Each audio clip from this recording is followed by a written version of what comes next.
Olá, queridos amigos e amigas, bem-vindos a mais um Lado a Lado. E hoje nossa conversa é com o colega e jornalista saltense Walter Lenzi Júnior. O Valtinho, como é mais conhecido, é formado pela Universidade Metodista de Piracicaba, a Unimep, e há quase 3 décadas é responsável pela editoria de polícia do jornal Taperá de Salto. Bem-vindo, Valtinho. Obrigado pelo convite, tá? Um prazer recebê-lo aqui hoje. E vamos falar um pouquinho de jornalismo policial, né? Então conta pra gente aí, na real, né, quase 3 décadas aí que você trabalha nesse setor.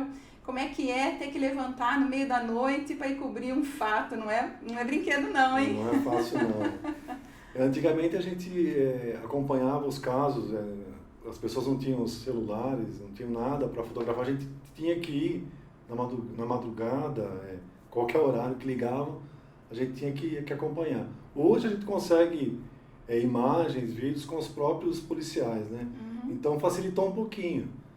A tecnologia aí acabou ajudando a gente. Mas é claro que em loco é muito melhor fazer a reportagem, né? Você consegue obter aí todas as informações. Mais detalhes, muito né? mais detalhes. Você não erra, né? Não erra em nada ali. Ali você tem a história real, né? Quem não deve ficar muito feliz quando sai no meio da noite para fazer uma cobertura é a esposa, né, Isso, Valtinho? Esposa, os filhos, aí eles ficam meio... Onde vai, pai, o que né? A esposa já está mais acostumada. Os filhos que, meu pai, vai sair, onde vai, o que tá, né? É meio plantão médico, Isso, né? Meio plantão médico, E Valtinho, seu pai, Walter Lenzi, né, trabalha também no jornalismo há tantos anos e sempre esteve mais apegado à cobertura política, né? Como Isso. é que você enveredou por esse caminho diferente do seu pai, Isso. né, que foi o jornalismo policial? O jornalismo mais difícil que existe é o policial. Eu fui da seguinte maneira. O João Hatt, que ele fazia a parte policial, editoria de polícia, ele acabou tendo que começar a passar o trabalho aos poucos, né, para mim. Eu era novo no jornal, aprendendo tudo, fazendo em todas as áreas. Inclusive, porque o jornalista, quando está começando, faz de tudo, inclusive, né? até passei pelo laboratório, aprendi fazer foto, revelação, tudo ali, né, no laboratório de foto. O tempo né? que era tudo Isso, analógico, tudo né? analógico, as pessoas nem sabem direito o que é isso, né? E nesse período aí, depois de... Eu entrei ali no jornal em 90, lá para 93, 94, eu comecei a fazer, além das outras editorias que eu cobria, a editoria de polícia. Aí comecei a fazer fotos, comecei a fazer matérias e aí entrei nesse caminho. Mas, que eu estou sabendo, você tem uma admiração, já tinha uma admiração por essa área por conta do caso da Rua Cuba, né? Do Percival de Souza. Eu comecei a me interessar por jornalismo policial lendo o Percival de Souza, que era o repórter do Jornal da Tarde. Ele ali virou um seriado, uma novela, né? Toda semana tinha novidade. Né? Que é um caso bastante conhecido, ficou conhecido no Brasil todo, né? O crime da Rua Cuba. E aí eu comecei a me interessar pelo jornalismo policial. Eu gostava muito de ler, né, aquele caso, de acompanhar. Que o filho era acusado, suspeito de ter assassinado os pais. O Jorginho, né? No quarto do casal, no quarto do casal. Era uma história bem, assim, enigmática, né? Cada hora surgia um fato novo, mas não conseguia se chegar à elucidação do crime. E parece que ele foi inocentado por falta de provas. Quer dizer, tinha muita história, mas não chegou a... É difícil, no Brasil às vezes acontece isso, né? O caso policial, às vezes, de grande repercussão e não se chega a uma conclusão, né? Que marca a vida de uma pessoa, né, Valtinho? Com certeza. Como teve o caso daquela escola base, lembra também? Verdade, Que os donos foram... Os donos acabaram sendo acusados pela, acho que, própria imprensa, né? De abuso sexual, de né? Abuso sexual de crianças, né? E aí acabou com a escola, acabou com a vida dele. E não se comprovou, né? Não, até hoje. E olha, eu jurava que você tinha ido por esse caminho do jornalismo policial por conta daquela onda que teve na década de 90 de programas policiais, tipo Aqui Agora, né? Aqui Agora é de 91. O Aqui Agora eu assisti bastante, era um jornalismo meio doido, né? A câmera deles não poderia ficar parada, sempre balançando, tinha a pessoa respirando. Você já ficava Às vezes não era nervoso. nada. Às vezes não era nada, era um gato que fugia, um cachorro e eles faziam daquilo. O telespectador que estava assistindo já ficava ansioso só de ver aquela... Era um pastelão, na verdade, aquilo. Não era nada de... Eles faziam a TV, né? A TV costuma criar, né? Mas não era nada de muito, né? Crimes graves, não era uma agitação. E depois, o Aqui Agora fez escola, porque depois veio Cidade Alerta, Isso, lembrando Brasil do Aqui Urgente. Agora, o Gil Gomes trabalhou no Aqui Agora, lembra do Gil Gomes? Eu não lembro do Gil Gomes no Aqui Agora. Ele trabalhou no Aqui Agora, inclusive ele teve no jornal, num crime ocorrido em Salto, ele esteve no jornal, a gente tirou foto com ele e tudo. Ah, que legal. O Gil Gomes é um dos, não me inspirei nele, mas ele é um das figuras do jornalismo policial. Quando a gente ouvia Gil Gomes, ele tinha rádio, toda a forma de... Também era muito bom, Nossa. viu? Agora parece que essa onda de programas de jornalismo policial na TV, que faziam da violência um espetáculo, deu uma acalmada, né, Valtinho? Sim, Na verdade... Existem ainda, mas acalmou um pouco, né? Eu acho que aí o que eles faziam na TV era absurdo, né? Ainda hoje existe, né?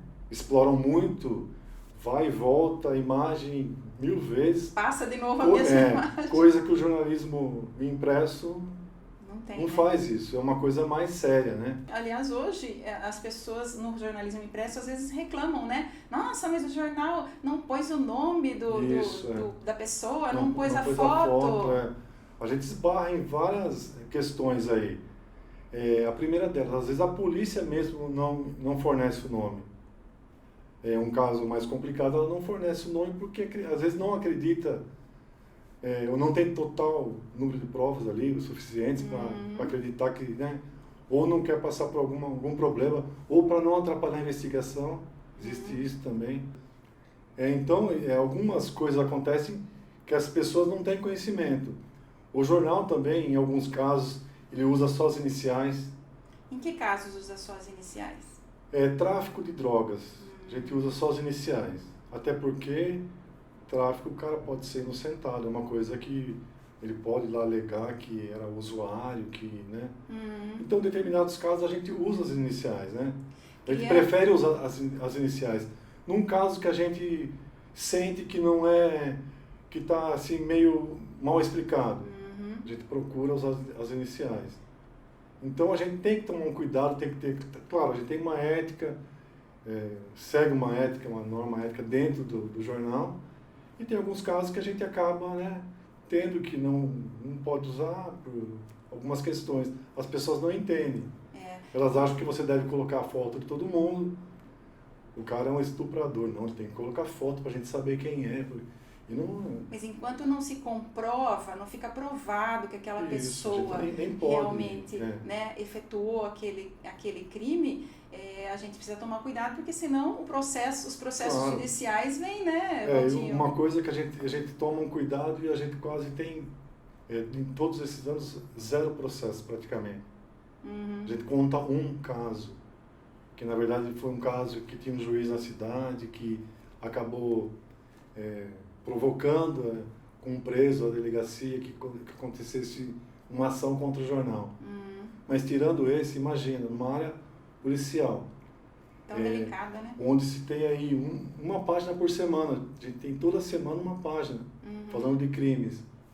E a gente quase 0 processo, quer dizer, a gente tem experiência, a gente sabe como fazer, faz uma forma que, né, não possa ir. E fotos também, né, Valtinho? Vocês não costumam publicar foto muito feia, né? Não, com imagens chocantes, não. Né? Não, a gente procura...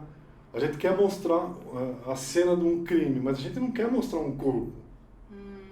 A gente prefere 1000 vezes que esteja coberto, que esteja... Ou vocês desfocam, né? Ou se não tiver coberto, a gente tem como desfocar.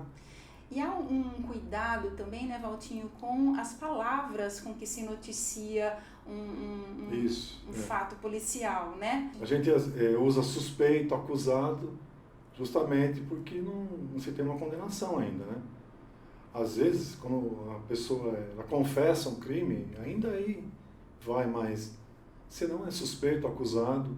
Então, porque existe o princípio da presunção da inocência, claro, né? Quer dizer, a pessoa só é considerada culpada depois de sentença. Claro, é por isso que a gente... Tem que ter o cuidado aí, né? Menor de idade, a gente não usa nem as iniciais.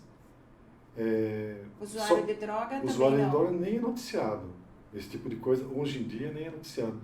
O menor nem as iniciais hoje, só a idade, não identifica endereço nenhum dele. Só no bairro que ocorreu, mas é só isso. Não vai identificar a residência, nada do menor. E no caso de suicídio, como é que o jornal trata os casos de suicídios, Valtinho? Nós não damos ênfase para suicídio, não. Isso, ao longo do tempo, antigamente, era noticiado suicídio, mas ao longo do tempo foi caindo isso aí, né? O jornalismo não utiliza isso. Não dá muita ênfase, né? Não, aquele suicídio onde a pessoa comete suicídio dentro da sua residência, do seu trabalho, a gente não faz... Não vai até o local, não, né? Costuma fazer uma notinha só, que houve uma morte, coloca as iniciais, a idade, acabou, só para registrar que uma pessoa morreu na rua tal, só para... Há alguns estudos que dizem que a publicação de suicídios e é uma verdade, é uma verdade. A pessoa que já está depressiva, está com algum problema, está, sei lá, passando por qual problema, ela tende a isso é um estudo que diz que ela tende a cometer o suicídio quando ela vê que outras pessoas estão cometendo suicídio. Inclusive nessa pandemia, a gente fez uma matéria sobre suicídio, claro que não para identificar as pessoas, para falar que o número de suicídios estava aumentando. E aumentou mesmo, Aumentou. Na pandemia aumentou.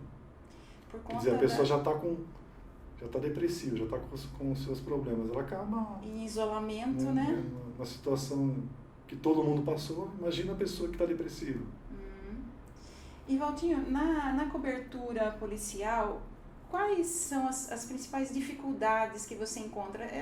Em quase 30 anos aí de experiência, eu acredito que você já aprendeu os caminhos e sabe até de cor. Sim. Mas assim, ainda não sei se encontra alguma dificuldade para apurar os fatos. Quais dificuldades? Na verdade, quando você tem que ir para um local de crime ou de acidente com morte, é a tensão que aquele lugar tá, né?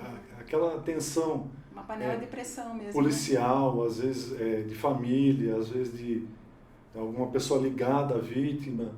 Quer dizer, a gente tem que chegar da melhor maneira possível, da maior tranquilidade possível. Discreto. Por mais que quando você receba uma informação, houve um homicídio, mataram 2 pessoas, sua adrenalina já, né, tende a, né, mas você tem que manter a tranquilidade, respirar e falar, não, deixa com calma, chegar no local, a família isso, também, respeitar todo mundo, tem uma vida, né, então a gente tem que respeitar essa vida, né. E você encontra dificuldade com as fontes oficiais, extraoficiais? Não, as fontes oficiais a gente não tem dificuldade não, a gente tem bastante conhecimento, a gente sabe o caminho, né, que seguir aí, a gente tem facilidade para isso. Agora as extras oficiais, que são vizinhos, moradores, essas pessoas hoje são mais difíceis de conversar do que antigamente.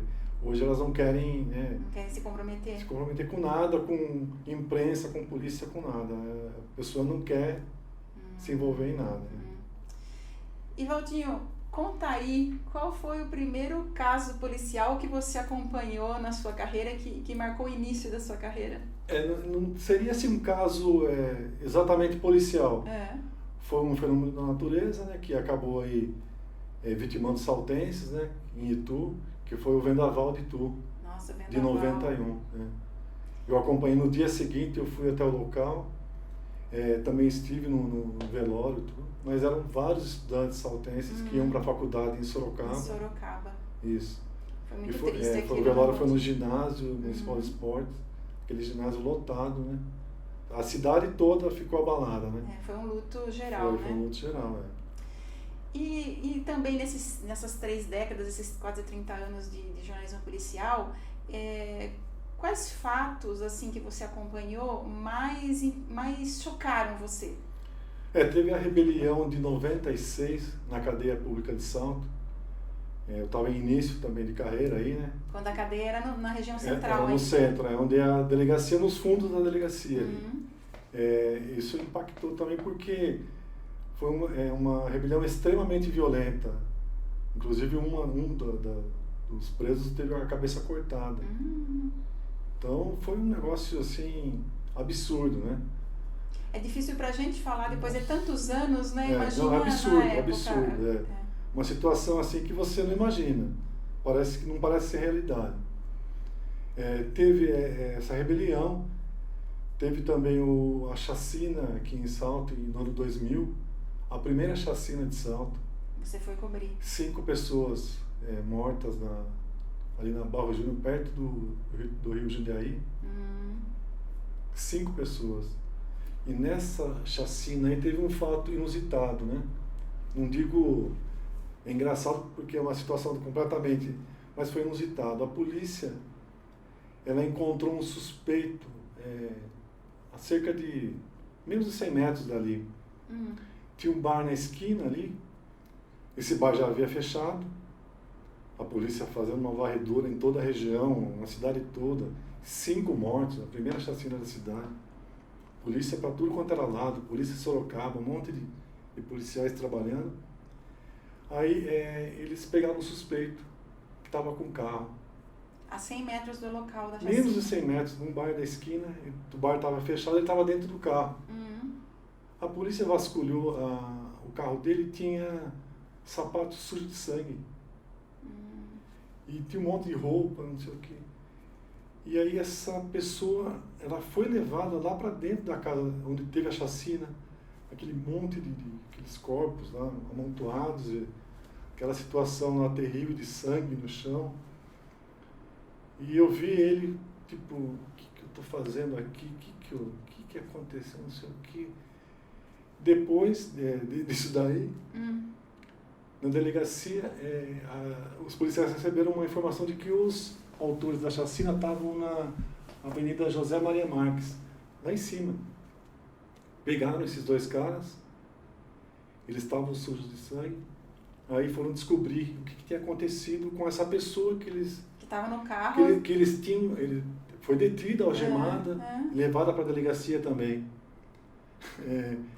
Ele brigou com a esposa. Meu Deus. Ele brigou com a esposa. E ele saiu de casa com a roupa, tipo, não sei se separou, sei lá, pegou a roupa e foi embora de casa. E foi pro bar. E ele se machucou antes de sair da casa dele, porque ele brigou com a esposa, se ele caiu, já estava bêbado.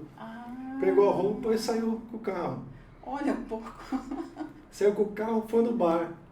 O bar fechou e ele ficou dentro do carro. A chacina aconteceu, ele estava ali ainda. Estava no lugar errado, na hora errada. A polícia chegou, pegou o cara. Como é que não ia pegar? Tá sujo de sangue. Um monte de roupa, tá fugindo. Todos os indícios de que era ele. E eu tinha visto esse homem dentro da casa, e ele, meu Deus, o que eu estou fazendo aqui? Com a mão na cabeça, mas não é possível. Ele também não entendia porque... Não estava nem entendendo. Aí ele foi solto depois, mas olha a situação inusitada. No lugar errado, na hora errada, no dia errado, estava tudo errado. Quer dizer, acho que esse aí ou separou da mulher ou nunca mais. Ou nunca mais ele bebeu ou saiu para... Esse caso é bem inusitado mesmo. Agora você falou em caso que mais chocou. O que mais chocou foram as mortes dos policiais. Em 2006, ataque do PCC em Salto. Esse ataque ocorreu no estado inteiro, até fora do estado de São Paulo. E foi o que mais me... Chocou porque você conhecia os policiais? Eu conhecia os policiais, eu tinha mais proximidade, inclusive ele era cabo em Salto. Ele foi embora de Salto, na escola de sargento, ele voltou para Indaiatuba, depois veio para Salto. Eu nem tinha encontrado ele mais, depois ele tinha ido embora como cabo E nem tinha mais encontrado. Eu fui encontrar ele, ver ele morrendo. Nossa, Valtinho, mas como assim? Explica melhor. Eu estava com o pessoal da guarda e do Corpo de Bombeiros na frente ali do cemitério, onde estavam construindo a Avenida 9 de Julho. Chegou uma pessoa ali e disse, olha, a viatura da PM bateu no poste. Todo mundo saiu dali, eu fui junto, e eu cheguei, eu vi a viatura batida lá, acho que na parede, não sei se era no poste, e os policiais totalmente ensanguentados, dando os últimos suspiros ali. Isso foi o que mais chocou. Ainda mais se você conhecia, não, né? Conhecia, e uma situação de ataque contra o Estado, contra, né? Uma coisa que nunca tinha acontecido daquela maneira, né? Isso foi o que mais chocou até hoje. Olha, umas histórias cabeludas. Nossa. Aí, né? E eu quero acreditar também que nem só de tristeza, né, vive a cobertura das matérias policiais, né? Sim, tem algum momento alegre ou divertido? Eu não digo de alegre, eu digo de felicidade, quando o Corpo de Bombeiros salva uma vida, ou resgata alguém, a própria polícia salva alguma vida, salva uma criança, num acidente de trânsito consegue se recuperar ali, está numa parada cardíaca, conseguem, né, fazer a pessoa voltar e isso é um momento de felicidade para a gente. A gente fica torcendo como se fosse alguém da nossa família, né? E já aconteceu de você ter que botar a mão na massa, ajudar também por falta de pessoas ali? Já aconteceu, sim. Conta. Aconteceu num resgate na rodovia do Açúcar, um caminhão caiu numa ribanceira e estavam os policiais rodoviários e bombeiros. Aí eles falaram se eu poderia ajudar, eu estava fotografando. Eu parei de fotografar e falei, não, eu ajudo sim. Fui ajudar a puxar a corda para trazer a pessoa que estava lá embaixo, o motorista do caminhão, para cima. Aí não basta ser jornalista, né? Entra aí no salvamento também. Com certeza. Valtinho, hoje, além de ser editora aí da página de polícia, né, do setor de polícia do jornal, você também é chefe de redação e também cuida das produções da TV Taperá. Fala pra gente dessas outras atividades suas. Isso, a gente ali eu trabalho com os jornalistas, né, na redação, cuidando do que vai ser matéria, a cobertura que tem que ser feita, as pautas que tem que ser seguidas, ali cuidando de todo o jornalismo ali, para que não esqueça de nada, não percam nada, né? E na TV são as produções que a gente já tem, né? Apesar de ter dado uma parada nessa pandemia, tudo deu uma parada. Isso, algumas coisas que a gente fazia para evitar o contato de 3, 4 pessoas ali, e a gente está tendo ali o Dr. Cláudio, que continua, as entrevistas... Fazendo o programa de saúde, né? As entrevistas do Nelson, a gente está continuando a fazer, mas por enquanto a gente está meio que, né, um pouco suspenso aí os trabalhos. Mais devagar, né? Isso, mais devagar, porque tem que se fazer dentro de estúdio, não sei o que né, requer uma questão aí de segurança, né, maior. Valtinho, eu quero agradecer a sua presença aqui agradeço, no Lado a Lado, viu? Foi muito bom falar de jornalismo policial, uma área que... Muita história para contar. Muita história para contar, uma área também que eu não tenho experiência quase que nenhuma. Certo. Se eu fiz matéria policial foi assim, excepcionalmente 2 ou 3 vezes, então é uma área que eu realmente não milito. Para mim é tudo novidade. Muito obrigada, viu? Obrigado a você. Parabéns pelo seu trabalho lá no Taperá. Obrigado. E obrigada a você que nos acompanha pela ITV, canal 24 e 524 da NET ou pelo YouTube. A sua companhia é sempre muito importante para mim. A gente se vê na sexta que vem, ok? Beijo no seu coração. Até lá!